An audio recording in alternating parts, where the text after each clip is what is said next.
Hello দর্শক, আসসালামু আলাইকুম। আজ আমি তৈরি করে দেখাবো বিকেল অথবা সন্ধ্যার জন্য দারুণ মজার একটি মুখরোচক নাস্তার রেসিপি। দর্শক, আশা করছি প্রতিবারের মতো আমার আজকের এই সহজ রেসিপিটাও আপনাদের ভালো লাগবে। দর্শক, রেসিপিটার জন্য এখানে আমি 3টা মাঝারি সাইজের আলু নিয়েছি আর আলুর খোসাটা আগেই ছাড়িয়ে নিয়েছি।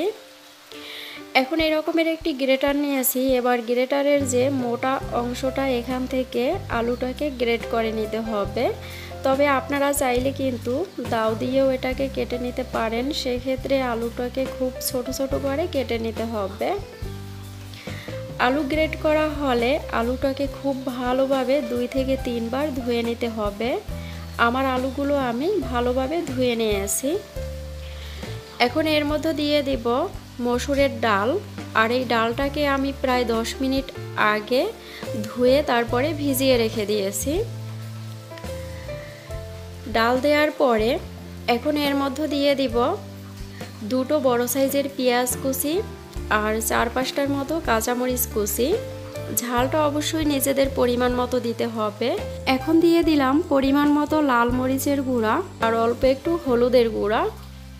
হলুদের গুঁড়াটা দিলে খুব সুন্দর একটি কালার আসবে। আর দিয়ে দিলাম প্রায় হাফ কাপের মতো বেসন। যদি বেসন লাগে পরবর্তীতে আরও দিয়ে দিতে হবে। আমার পাত্রটা একটু ছোট হয়েছে, তাই অন্য একটি পাত্রে আমি এগুলো নিয়ে এখন এটাকে মেখে নেব। এখানে আমার মনে হয় আরও বেসন লাগবে, তার জন্য আমি আরও হাফ কাপের মতো বেসন দিয়ে দিলাম। মোট এখানে আমি 1 কাপের মতো বেসন দিয়েছি। এটা মেখে নেওয়ার পর এরকমের আঠার মতো হবে। এখন আমি এখানে আরও কিছু মশলা দিব। প্রথমে দিয়ে দিলাম 1 চা চামচের মতো গরম মশলার গুঁড়া, 1 চা চামচের মতো চাট মশলার গুঁড়া। আর এই চাট মশলাটা দিলে এই পাকোড়াগুলো খেতে আরও বেশি টেস্টি হবে। দিয়ে দিলাম হাফ চা চামচের একটু কম বেকিং পাউডার, স্বাদ বুঝে লবণ। এবার এগুলোকেও ভালোভাবে মেখে নিতে হবে।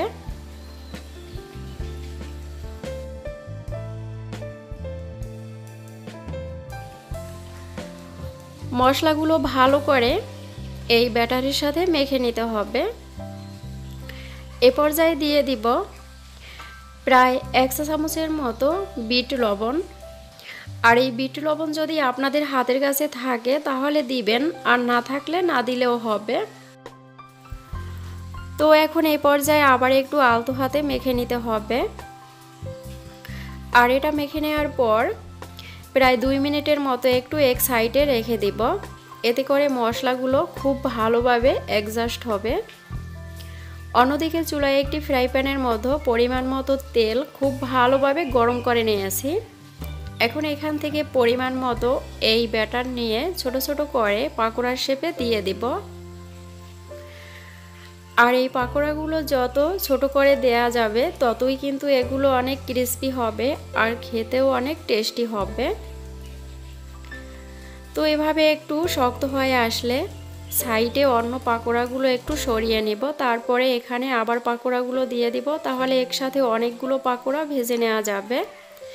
তো চুলার আঁচ মিডিয়ামে রেখে এগুলো প্রথম থেকে শেষ পর্যন্ত উল্টে পাল্টে ভেজে নিতে হবে।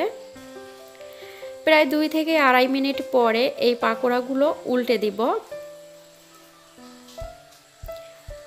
অপর সাইড ভাজার জন্য আরও 2 মিনিটের মতো অপেক্ষা করব। এভাবে মোট 4 থেকে 5 মিনিটের মতো এই পাকোড়াগুলো ভেজে নিলেই হবে। এর মধ্যে এই পাকোড়াগুলো খুবই মচমচে হবে আর এরকমের খুবই সুন্দর একটি কালার চলে আসবে। পাকোড়াগুলো ভাজা হলে এগুলো তেল থেকে তুলে একটি কিচেন টিস্যুর উপরে রেখে দিব। এতে করে পাকোড়ার যে এক্সট্রা তেল থাকবে সেটা খুব ভালোভাবে টিস্যুতে চুষে নেবে। তো একইভাবে আমি সবগুলো পাকোড়া ভেজে নিয়েছি। দর্শক, এই পাকোড়াগুলো খেতে কতটা টেস্টি হয় আপনারা যখন বাসায় তৈরি করবেন তখনই বুঝতে পারবেন। আমার আজকের এই রেসিপিটা যদি আপনাদের একটু হলেও ভালো লেগে থাকে তাহলে অবশ্যই চ্যানেলটি সাবস্ক্রাইব করার অনুরোধ রইল। আল্লাহ হাফিজ।